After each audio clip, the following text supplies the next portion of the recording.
Okay, so we're going to be finishing up chapter 19 here. And we talked about this last time, how when the red blood cells get broken down, pretty much all their bare parts, the bare nutrients get recycled. We talked about that. So the next couple of pages just kind of talk about that. And again, we went over this last time. Okay, now this right here talks about the production of red blood cells. If you remember, we said that you make how many new red blood cells per second? 3 million. Okay? You make about 3 million new red blood cells per second. But watch this. It takes about a week to make a new red blood cell. So think of how many are in the process of being produced if you produce 3 million new ones per second, and it takes about a week to actually make these. Okay? Now, I don't care that you know the names of the steps here, but what I want you to do is get the big idea. It keeps growing until about day 4. At day 4, the nucleus is ejected. 2 main reasons for that. Number one, the nucleus can use up some of the oxygen that's going to be inside the cell. You don't want that. Plus, the nucleus takes up a lot of space. So by ejecting the nucleus, you can fill that space with more hemoglobin. So therefore, the red blood cells can carry more oxygen. Does that make sense? Okay. Then, of course, it continues to grow and continues to build, and then by the time it's released, which is typically at around a week, it's considered a mature red blood cell. But we also said that red blood cells have a limited lifespan. What was their lifespan? About 4 months, 120 days. Okay? And that's because they can't heal themselves, again, because they don't have a nucleus. Okay? So just understand that it takes about a week to have them. Now, most of the cells that we've talked about, like an AMP1, all have nuclei. Okay? But red blood cells don't. They grow with one in there, but then it's lost so that that room can be filled with hemoglobin. Okay? Now, antigens and antibodies. Antigens are substances that are on the surfaces of the cell that distinguish the cell as friend or foe. Okay? An antibody is something that your body would build to kind of counteract a foreign antigen. Okay? Like, for example, how does your immune system know to attack a bacteria in your body but not your body's cells? Because there's markers on those cells. Does that make sense? Okay? So let's talk about the main one here in this chapter, which is the surface antigen, which actually tells you your blood type. Okay? So there are 4 main blood types. Blood type A, B, AB, and O. Okay? Now, if you're blood type A, think of it like this. You have the surface antigen that's A. So think of having a flag on your cells with a big letter A. Okay, that's the marker. If you're type B, you have a flag with the big letter B. If you're type AB, you have both flags. If you're type O, you have neither flags. Does that make sense? Okay? So again, those are surface antigens. They're little markers that signal to your body that, okay, this is what blood type you are, but also whether you're friend or foe. Okay? Now, and what I'm going to tell you now is on the next slide, okay? 40% of the population is type A. Only 10% is type B. Only 4% is AB. And then 46% is type O. The way that I remember it is the first 2 equal 50%, and the second 2 equal 50%, so it's kind of easy. 40, 10, 4, and 46. Now, here's the problem. Let's just say that she's got type A blood and she's got type B blood. Okay? And her, type A, she needs a blood transfusion. Okay? Can I take the blood from her and stick it into her? Here's where the problem comes in. She's got surface antigen A, so she's got flag A, so her body has the capacity to produce antibodies that will kill anything that's B. Why? Because once it gets into her body sees it as a foreign substance. Does that make sense? Just like it would a bacteria or a virus. It sees it as a foreign substance. So if you take B blood and put it in her type A body, well then she's going to produce anti-B antibodies which are going to kill it. Does that make sense? And same thing vice versa. If you take the type A blood and put it in the type B person, well the type B person has the capacity to produce anti-A antibodies. so she's going to kill it. Does that make sense? But look here, in type AB, since they have both flags, they don't produce either of the antibodies. This makes type AB what's called the universal recipient. Because, I mean, think about it. If you're type AB, you're like, oh, wow, only 4% of the people have my blood type? I better not need blood, because it's going to be hard to find, right? But they can actually receive blood from anybody. Because if you take type A and put it in them, they don't produce any antibodies against it. If you do type B, same thing. If you give them AB, of course it's not going to bother. And if you give O, not only do they not have any antibodies, well, they don't have any markers to cause them to grow anyway. So they can actually receive blood from everybody. Okay? And type O, since type O has neither flag, they have the capacity to build both antibodies. Okay? This is just something that I find a little weird, is they call type O the universal donor, meaning that they can give blood to anybody. Because if you take type O and put it in a type A person, there's no markers here to signal any antibodies to be built. Does that make sense? And the same thing, if you take type O and put it in B, there's again no markers to cause any antibodies to be built. And the same thing here. So type O can donate to everybody. Okay? But again, this is just something that I find strange. Type A is, what did we say, 40% of the population, right? But they can receive blood from 86%. They can receive blood from other A's and from O's. Okay? Type B's, 10% of the population, can receive blood from B's and from O's. So 50%, 56% of the population.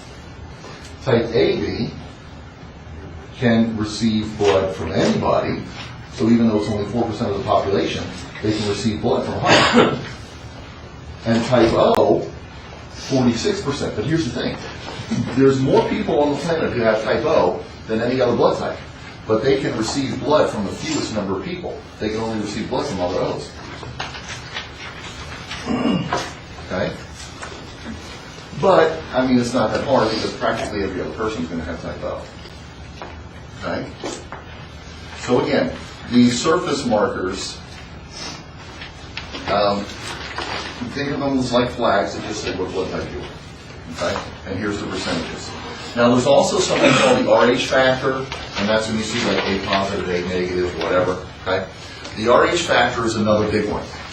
Now some of your cells can have up to 50 different of these markers. But when it comes to a blood transfusion, these are the main two. It needs to be the blood typing antigen, which means are you AB or O, and then it needs to be positive or negative. Those are the main ones.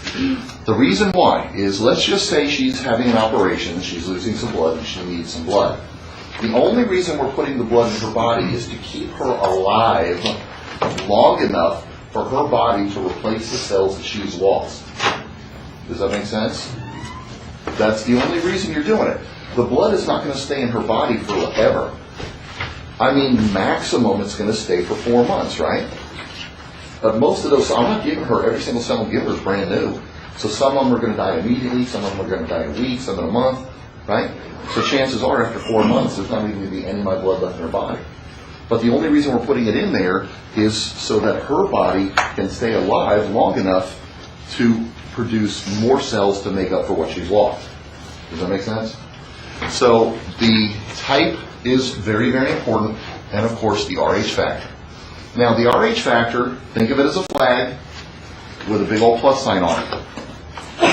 If you have the flag, you're positive. If you don't have those flags, you're negative. Make sense? Okay. Now the only problem is, and I don't have this chart here, but it is in the book, is that in the United States, 85% of Caucasians are positive and 15% are negative. African Americans, 95% positive. But if you look at pretty much everybody else in the world, they're almost 100% positive. American Indian, Australian Aborigines, Japanese, Chinese, Korean, and if you look at everybody else in the world, they're practically 100% positive. So if you have negative blood, let's just say you're A negative or O negative, you're part of the 15% in this country but you're almost unheard of in other countries, which means if you go out of the country, my suggestion to you is wear a medical alert bracelet that says, I'm negative blood type. Because if you go overseas and you need a blood transfusion, they might not be able to find any negative blood because they're almost all positive. Does that make sense? Okay? So that's something that you're going to have to be aware of. Like I said, it's only 15% of the population in this country, but in other countries it's almost zero. Okay? Now, where this becomes a major problem is for pregnant females. And the only way that this is a problem is if mom is Rh negative and baby is positive. If mom is positive, it doesn't matter what baby is. Okay? If mom is negative and baby's negative, they match, it doesn't matter. But where the problem is if mom is negative and baby's positive, which is going to be most of the time, because think about it. You're talking about 15% of the female population hooking up with the 15% of the male population. Can it happen? Yeah, but it's going to be rare. So pretty much the 15% of the female population is probably going to hook up with one of the 85% of the male population, right? And so dad's going to be positive 85% of the time. So because of that, baby's going to be positive because that's the dominant allele.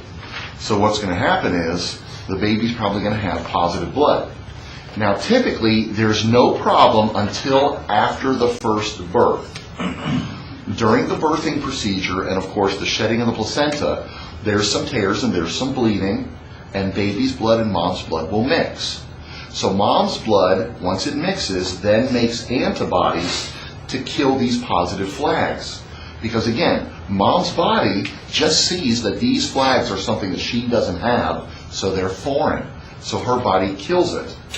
So the problem is, the next time she gets pregnant, if baby is Rh positive, well, even though mom's blood stays in mom's body, or mom's side of the placenta, and baby's blood stays in baby's side, they don't mix, well, the antibodies can cross the placenta because they're so small. So just like oxygen and nutrients, even though the cells can't cross, the antibodies can cross. Okay? So what will happen is the antibodies will go from mom's blood into baby's body and kill baby's blood inside baby's body. Okay? And this is called erythroblastosis fetalis, or hemolytic disease of the newborn. And it only happens with an Rh negative mom and an Rh positive baby. But typically nowadays what they'll do is, if mom is Rh negative, even if it's her first child, they will typically prophylactically give her a shot of what's called RhoGAM. Some of you have probably heard of it. But RhoGAM pretty much keeps mom from producing these antibodies. And they'll typically give her the shot as soon as they find out she's pregnant, and then they'll give her the shot after she delivers. And that typically is okay, because then the problem is if you don't get the shot, then pretty much by the time you know you're pregnant the second time, the antibodies have already killed the baby's blood. Does that make sense? So by getting the shot, as soon as she finds out she's pregnant the second time, well, they can just give her another shot. But it's enough to hold off. Does that make sense? And again, the whole idea is so that mom doesn't produce the antibodies to kill the baby's blood. Okay? But again, it only happens if you're Rh negative. Okay? And again, this just talks about exactly what we talked about. Okay? So the only way it works is if mom is negative and baby's positive. Okay. Now memorize this chart. No, I'm just kidding. What I put this up here for is this. Remember how we talked about how all three components of blood, the formed elements, red cells, white cells, and platelets, okay, all three are made where? In the red bone marrow. Okay, even though it's called red bone marrow, because remember 99.9% of the cells are red blood cells, but they're all made in red bone marrow. And this is why. They all have a common ancestor. They all have a common stem cell. It's called the hemocytoblast. Hemo, blood, cyto, cell, blast, builder. Okay? So these guys, their total job is to build other cells. Now, how does the cell that it produces know whether to become a red cell, white cell, or a platelet? Well, it's because of hormones that are released. Hormones that are released during the process will cause them to go down a certain path and to either become a red blood cell, or a white blood cell, or platelets. Does that make sense? Okay. But just understand that the reason why red bone marrow produces all three components is because of the fact that they all have a common stem cell, a common ancestor. Okay? And it's the hormone that determines which pathway they follow. Okay? And then this here just kind of talks about how they go through that cycle. Now, when it comes to white blood cells, there's 5 types of white blood cells. Okay? But they're subdivided into 2 groups, granular and agranular. Now, when you look at them, you're like, okay, which one is which? Which one's granular, which one's agranular? If you look at the pictures, you can see the little knots or the little granules inside. Well, it's really easy, actually, to see which one. All the granulars are fills. Neutrophils, eosinophils, basophils. Fill. All the agranulars are sites. Monocyte, lymphocyte. Okay, so the fills are granular, the sites are agranular. Okay? Now, here's 4 characteristics of white blood cells, and you can read this on your own. You don't need me to read it for you. Okay? But when it comes to defenses and how these protect your body, there's 2 main ways in which they do that. One is called specific defenses, and the other is called non-specific. And we're going to talk about this in depth in chapter 22, so it's after this coming text. Okay? So, a non-specific defense mechanism is meant to block or kill anything. Okay? Specific defense mechanism is meant to kill a specific disease, bacteria, virus, whatever. So let me give you an example. What I tell people is a non-specific defense mechanism is kind of like a bullet. You can shoot a bullet at a person, at a car, at a boat, at a plane, doesn't matter, you can shoot a bullet at anything, right? Versus a specific defense is like a smart bomb. Think of a torpedo. What's a torpedo's job? Pretty much to blow something out of the water, right? A sub or a ship. Can he throw a torpedo at a plane, or at a person, or at a tank? No, that's not what it's made for. Does that make sense? So a surface-to-air missile, you're not going to shoot at a person, you're not going to shoot at a submarine. It's meant to knock an airplane or a helicopter out of the air. Does that make sense? Okay? So those are specific defenses made for a specific job. The same thing. Like if you have a specific defense against strep, that doesn't mean it's going to fight all staph or influenza or even particular strains of each virus. Okay? That's why it's specific. It will only kill a specific thing because your body has built it and designed it for that specific purpose only. Does that make sense? Okay? And again, we're going to talk about this in detail when we get into chapter 22. Okay? Now again, here's what they look like. Okay? You've got the neutrophils, eosinophils, and basophils. Fill. So the 3 on top are the granular. And then you got the monocytes and lymphocytes down here at the bottom. And those are considered the agranulars. Now, right in here, I know that this is kind of hard to read because I had to blow it up so much it got a little blurry and some of you guys printed it out really small. But this is table 19.3, so this is actually in your book if you want to look at it. But this is per deciliter of blood. Microliter of blood. So that means it's almost like just kind of like a big drop of blood. Okay? How many cells are in it? Well, as far as red blood cells go, there's 5.2 million. Okay, 5.2 million. As far as white blood cells go, there's only about 7,000. As far as platelets go, there's about 350,000. So remember before when we said 99.9% of the cells are red blood cells? Well, you can see here 5.2 million. We said the other 0.1% was white cells and platelets combined, right?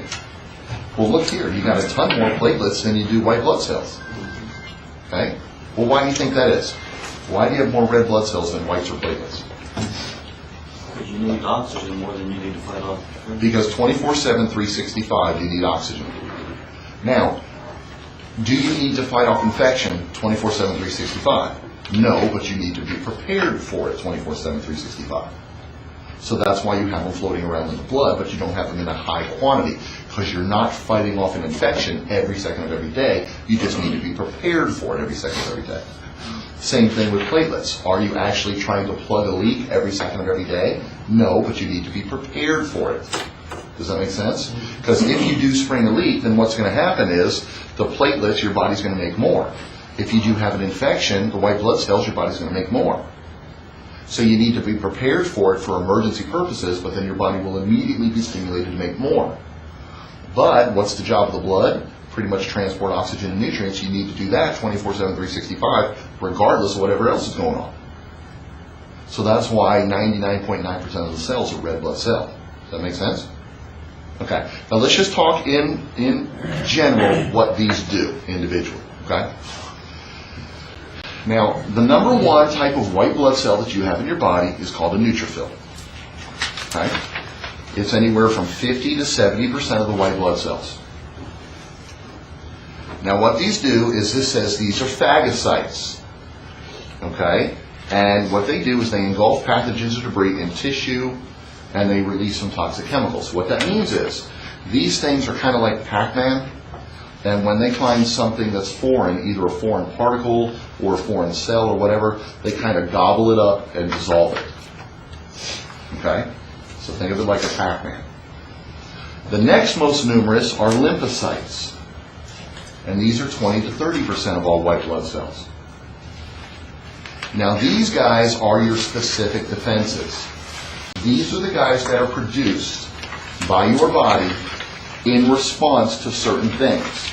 If you get Staph aureus, then you're going to produce some of these lymphocytes to kill Staph aureus. Does that make sense? But again, they're not going to kill anything else except that. So every time you come in contact with something new, even if it's the same old flu, but it's a different strand of flu, you're going to make new lymphocytes to try to kill it. Does that make sense? And that's like the whole idea behind a vaccination, which we're going to talk about in chapter 22. Okay? All right, the next most common are monocytes. And these enter tissues and become macrophages. So these pretty much are Pac-Men also.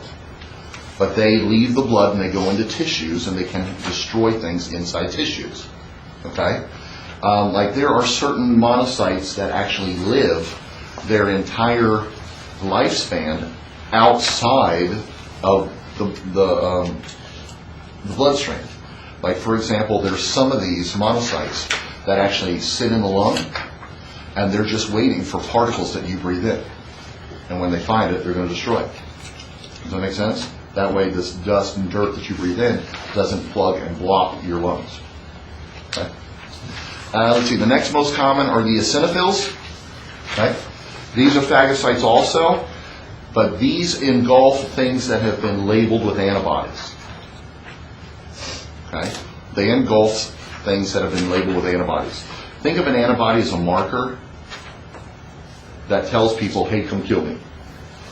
Okay? So your body produces these markers get locked on the foreign cell, and then the eosinophils come and kill it. Because it's kind of like a bright red flag. You'll get it. Okay? And then the last ones are basophils. Basophils are less than 1%, and what these do is these release chemicals that cause inflammation. Now let me ask you a question. Is inflammation good or bad? Good. It depends. Okay? In moderation, it's good. It's what's supposed to happen. By causing a tissue or a certain body part to inflame, you're bringing more blood, which means more oxygen, more nutrients. You're bringing more heat, which means it's an increase in metabolism, so it's going to heal quicker. You're also going to remove waste quicker. You're bringing more platelets, more white blood cells. So inflammation is actually a good thing, but it can go too far. I mean, I've seen some people's feet swell up so much that it splits, almost like cooking a hot dog in a microwave. You know what I mean? So, and that's because some people's skin can swell so much that the swelling causes veins to collapse, and now blood is coming in, but it can't get out, so it keeps swelling, and eventually the skin will split. Okay? Now, that doesn't happen that often, but again, mild swelling or inflammation is okay because it's supposed to happen that way. You even have cells that are there to reduce it. But again, severe, no. Same thing with a fever. Is a fever good? A mild one. What's mild? Pretty much under 102. Okay? Over that, of course, you know that there can be problems. Right? Especially if you hit like 105. But a mild fever is there because most bugs in your body can't live over 100 degrees Fahrenheit. So your body pretty much turns up heat to cook them off. So a mild fever is not a bad thing. But again, if it goes too high, then it is. Okay? All right, and here, the next couple pages just tells you pretty much about each individual cell and what they do, kind of the things that we just went over, so you can kind of read that on your own. But here's neutrophils, then you got eosinophils, basophils. Remember, the phils are the granular, and then monocyte, lymphocyte, the sites are the agranular. Okay? And again, the lymphocytes, now if you see this right here, T cell, B cell, NK cell, I'm not going to ask you about that on the test because we're actually going to look at that specifically in chapter 22. And I'll tell you percentages, how they're made, because there's different types of T's and stuff like that. So we'll actually go over that in chapter 22. It's just some of you have heard of a T cell count. Well, when you're looking at, the 5 types of white blood cells, none of them are called a T cell. Well, they're a type of lymphocyte. Okay? Same thing with B cells, same thing with NK cells. NK cells are actually made to kill cancer. So the only fact is, you just don't have very many of them in your body. Okay? And this is why some of those specialized treatments that they're trying to do for cancer and stuff is to help boost NK cells. So. All right, now, let's look at some diseases, okay? Leukopenia and leukocytosis. These are broad categories. Leukopenia, leuko means white, penia means a decrease. Leukocytosis, cyte means cell, osis means abnormal condition of, and leuko means white cells. So this is referred to as an increase in white blood cells. So this is anything that causes a decrease, leukopenia. And leukocytosis is pretty much anything that causes an increase.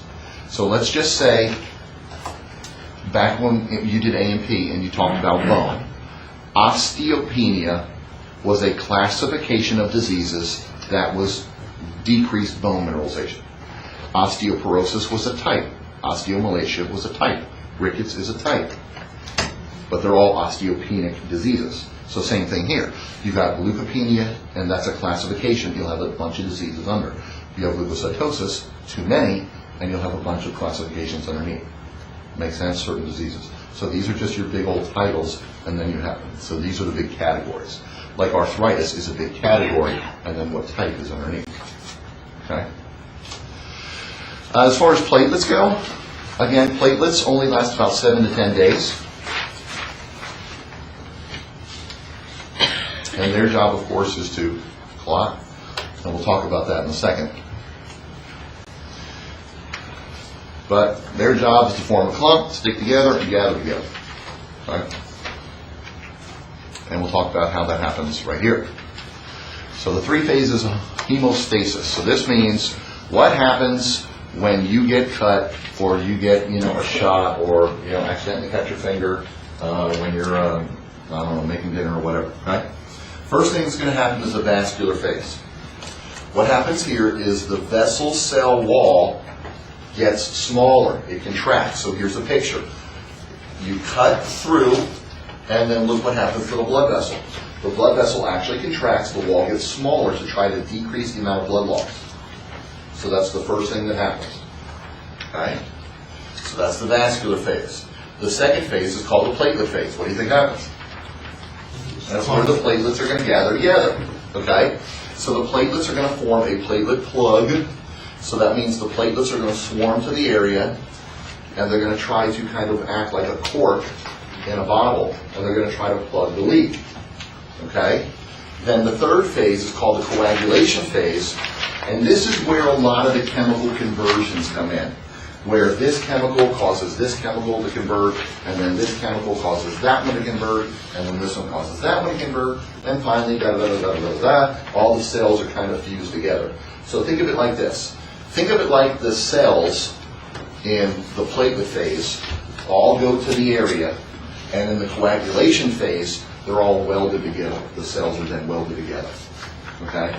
But it's what these cells are welded together by these chemicals. And you can see here, this activates that, that activates that, that activates that, that activates that. Again, I don't care that you know the steps, I just put them in there in case you're interested. You can kind of see. And plus, when you read in the book, you're going to see some of these, and this just puts it in a nice, easy chart, okay? But that's what happens. So first off, the vessel's going to shrink.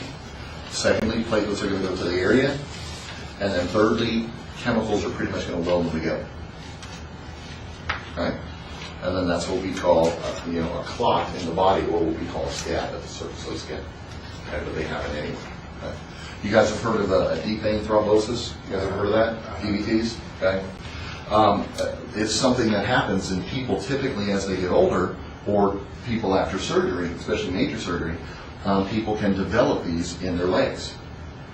And that's one of the reasons why, if you're going to be a therapist or even a nurse and try to move somebody around who's been in bed for a while, you got to be very careful, because if you kind of move and grab their legs and break one of these free, you can kill them.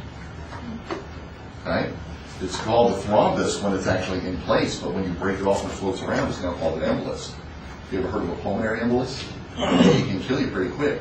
Remember when the Gulf War first started? One of the reporters from, I think it's NBC News, he was only 32 years old, he died of a pulmonary embolus. One of these broke off and floated around, blocked his lungs, couldn't get oxygen. Okay? Same thing, it can cause a stroke, it can cause a heart attack. So these are things that you've got to be careful of if they're inside blood vessels. Okay, blood clotting inhibitors. Why would you want to inhibit blood clotting? Isn't blood clotting a good thing? Yeah, but there's certain things, like if somebody has really thick blood, if they have a very high cell count, well, this right here would help to thin the blood. Okay? If somebody is, well, a lot of times they do it in the hospital. They don't want to decrease it too much for somebody going in surgery, but they want to make sure that after surgery somebody's not going to develop a clot, so they might give them one. Heparin is used a lot, so is Coumadin. Coumadin's used a lot, especially around here in hospitals and stuff like that, but those are just blood thinners. I mean, their job is to thin the blood out. Okay? And you can see that there's a whole bunch of them here. There's a whole bunch of different types that are used, but heparin and Coumadin are probably the two most common that are used in a hospital and doctor setting, okay, that you'll see. We talked about this. An embolus is when it's floating. A thrombus is when it's locked in. Hemophilia is just when you have people who don't clot properly. Okay? And for these people, even a small little hangnail, okay, that bleeds is potentially deadly. Because you or I, most people clot within 2 to 3 minutes. Okay? A small little hole, a small little scrape, a small little cut, something like that. Most people will clot within 2 to 3 minutes. Hemophiliacs pretty much don't clot. And they can keep bleeding, keep bleeding, keep bleeding, keep bleeding, keep bleeding, and it not stop. Okay. The aspirin, you guys have all heard, to prevent a heart attack, take this and that and the other thing. Well, the only reason why they say aspirin is because aspirin actually helps to thin the blood. It's considered a blood thinner also. Okay? The only problem is, just remember there are side effects to aspirin. Okay, there's about 26 different side effects. So you got to be careful. Now, you guys have probably heard of the CBC, a complete blood count, right? A complete blood count, they're going to say, pretty much formed elements versus plasma. They're going to say how much are red blood cells, how much are white blood cells, how much are platelets. They're going to go through different things like that. But with a differential, they're actually going to be specific. How many of neutrophils are there? How many basophils? How many eosinophils? How many monocytes? How many lymphocytes? Does that make sense? They're going to be very specific on how much of each are there. Okay. Sickle cell anemia, leukemia, again, these are just different types of diseases. Sickle cell anemia is where you have abnormal, they're half-moon shaped kind of blood cells. I think I had a picture back. Anyway, yeah. Yeah, it looks sickly. That's why they call it that. It's here somewhere. There it is. So there's the sickle cell right there, where you see it's kind of a half-moon shape. Again, just the body just can't develop normal-looking cells. So because of that, they're kind of mutated. They're kind of half of what they should be. Where we're here. Okay. And anemias, we already talked about that, where we talked about the two most common, the iron deficiency and the pernicious anemia. And we talked about that last time. And then leukemia is here.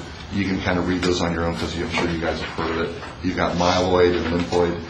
So it just depends on the tissue that it's coming out of. And then, of course, there's the study question. Any question on Chapter 19?